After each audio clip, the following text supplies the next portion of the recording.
दोस्तों नमस्कार। एक बार फिर से हम हाजिर हैं कुछ शानदार वाक्य के साथ। देख सकते हैं आप।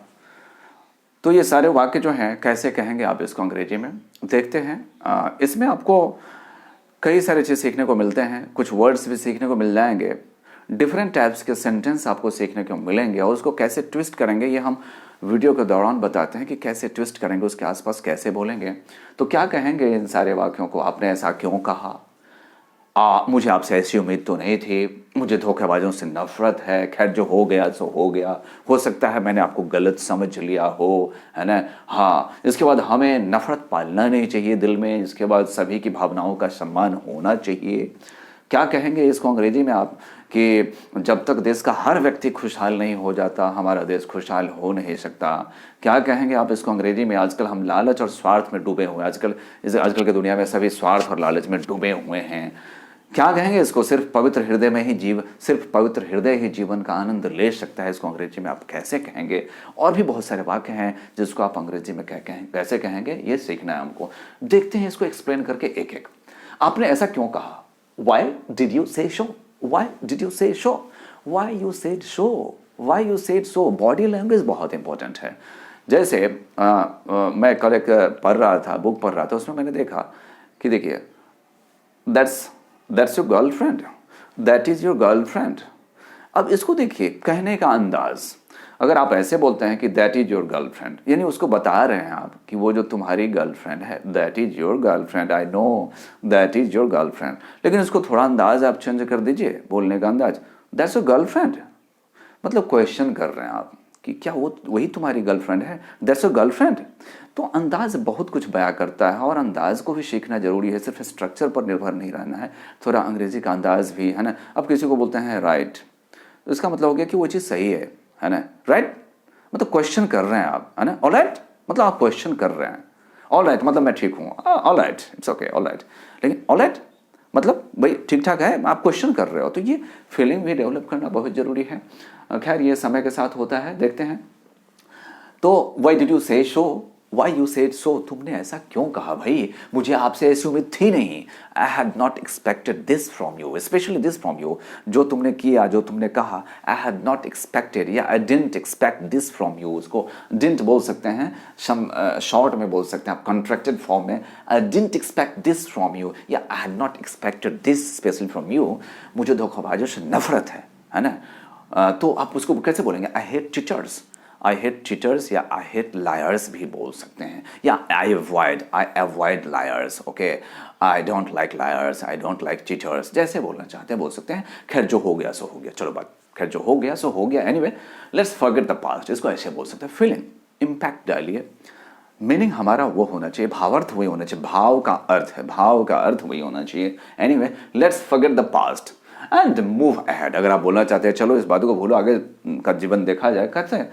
Anyway let's forget the past and move ahead, move on भी बोलते हैं भाई, let's forget the past, okay, let's forget move on, short में कैसे, let's forget move on, okay, जो हो गया। Anyway what happened, anyway what happened, let's forget and move ahead, move on.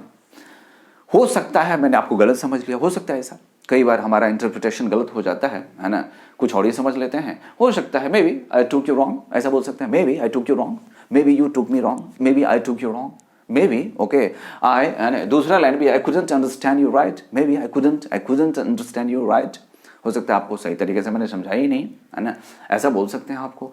हमें नफरत दिल में पालना ही नहीं चाहिए, हमें नफरत को नहीं पालना चाहिए। We should never have a place, यदि दिल में कहना चाहते हैं तो इन हार्ट बोल दीजिए। We should never have a place, है ना, for hatred in our hearts, है ना। We should never have a place for hatred in our heart, ऐसा बोल सकते हैं, या सीधा we should never have a place for hatred, नफरत के लिए जगह नहीं होना चाहिए। सीधा मतलब बात आ गया कि भाई दिल में या दुनिया में नफरत की जगह नहीं है। सभी की भावनाओं का सम्मान होना चाहिए, यानी आपके जो विचार हैं, your thoughts, your ideology, your thinking, whatever, तो आपका जो इमोशन है, आपका जो आइडियाज़ है, ओपिनियन है स्पेशली, वो रिस्पेक्ट होना चाहिए। कहाँ है, हमें सभी की भावनाओं का सम्मान होना चाहिए। Everyone's opinion should be respected, सभी के भावनाओं का सम्मान होना ही चाहिए, है ना।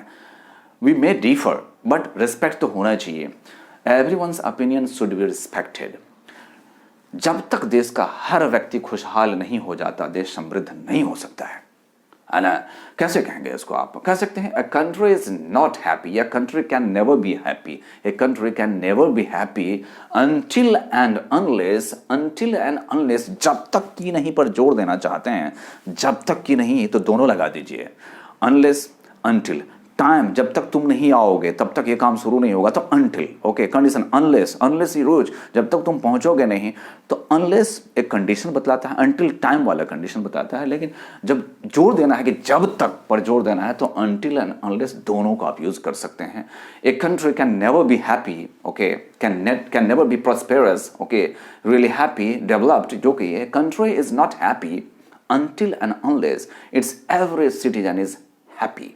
देखिए ऐसा क्या है कि ये फैक्ट है, और फैक्ट को सिंपल से हमने इज लगा करके लगाया है, तो हो सकता है जरूर लिखने की जरूरत नहीं है, ये फैक्ट ही है कि कोई भी कंट्री जब तक उसका हर नागरिक समृद्ध नहीं है, सारी सुविधाएं, हर नागरिक को पीने का पानी, घर नहीं है, अब सब कुछ नहीं है, तो वो लिख सकते, इसको ऐसे बोलेंगे, a country is not happy until and unless it's every citizen is happy.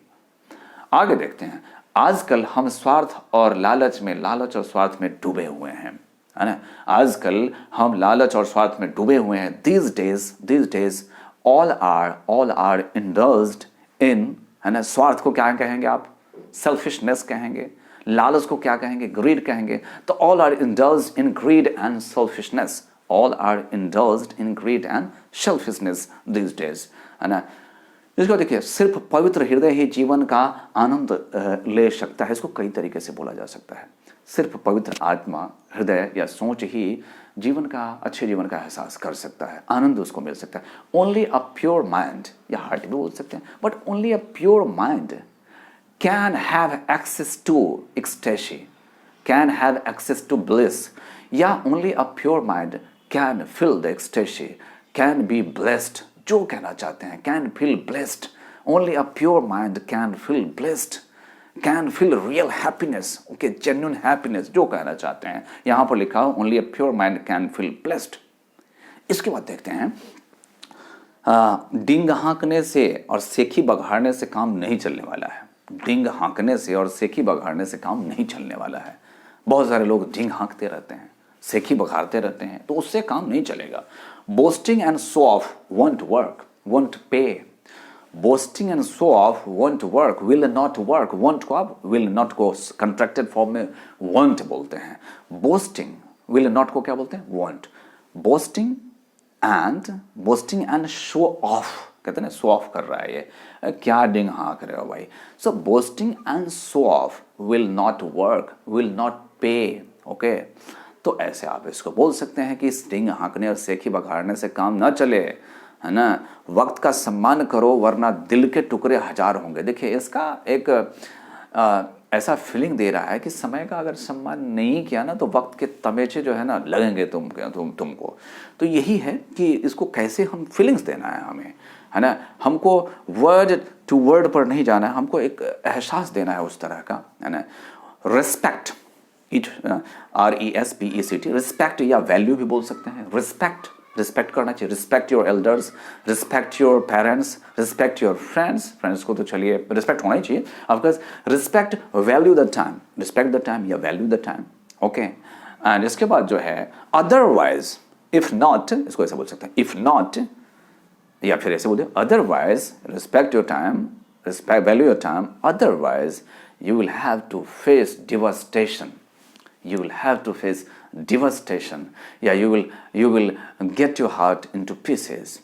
Yeah, you will badly hurt yourself, okay. Yeah, the time will badly hurt you, okay. The time will kill you, the time will kill you emotionally, okay. Yeah, you will be emotionally dead, okay. जैसे आप इसको करना, almost उसके आसपास meaning आपको देना है, okay. You will cry for, you will cry for, peace, okay. आप, your mind will be fractured, your emotion will be fractured, you will be killed, you will be devastated, है ना। You will be horrified, okay, with the result, okay. जो कहना चाहते हैं बहुत सारा, but यहाँ पर देखिए, वक्त का सम्मान करो वरना दिल के टुकड़े हजारों। यहाँ क्या है? Value the time, otherwise you will have face devastation. Devastation कैसे? यहाँ डिवास्टेशन मतलब बर्बादी, you will have to face, you will face या you will have to face devastation या you will face devastation, बर्बादी को झेलना पड़ेगा। You will have to face devastation या you will face devastation या you will be badly hurt या you will go through या undergo भी बोल सकते हैं, you will go through भी बोल सकते हैं, you will undergo devastation, you will go through devastation, you will sail through devastation। sail through तो मतलब निकल जाना हो जाएगा, तो इसलिए sail through का यूज नहीं होगा, है ना। You will be badly hurt in your life। So these were the fantastic sentences, okay। So अच्छा लगता हो अगर तो must subscribe, okay। Many things would be coming, of course meaningful, different aspects of grammar I would be bringing as I find the time, okay। I will be uploading the video with the time। So thank you for watching। Okay lust left और फैसला, okay ये फैसला तुम्हारे हाथ में है। ये तो very simple, choice is always yours. इसको बोल सकते हैं भैया फैसला तुम्हारे हाथ में है ना, choice is always yours, okay. And या फिर चॉइस इज योर्स, जैसी चाह वैसी राह मिलेगी जीवन में। Thanks for watching.